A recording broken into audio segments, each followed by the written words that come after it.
So I think the main message as concerns developing countries is that by and large the financial crisis is something that's behind them. They've moved on. They're facing new challenges, new tensions. They're facing inflation. They have to put in place policies that are going to allow them to sustain the kind of strong growth that we've observed in the past. And that's something that really needs to be the new focus of policy.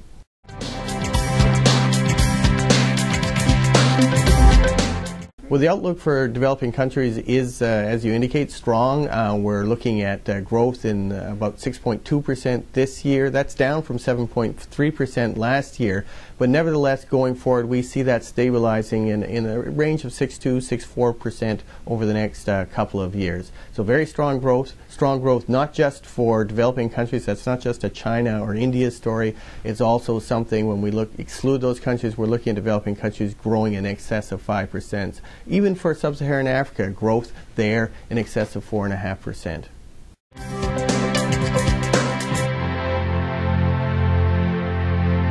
Going forward, this is a period of significant tension in the world. Not all of the problems that were caused by the excesses of the boom period have been resolved in high-income countries. So we have continued sort of fiscal stresses in Europe, for example. We have very large and rising deficits and debts, even in countries like the United States or Japan. And these are ongoing pressures that are part of the environment in which developing countries are operating.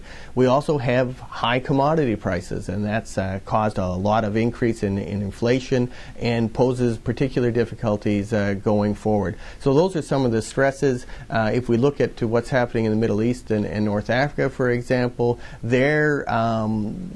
we see the situation stabilizing at the moment, but there, of course, is the risk that some of that turmoil will spread to other countries, that it could impact the price of oil, and if it were to do so, that's something that could cut growth by as much as 0.5 percentage point going forward.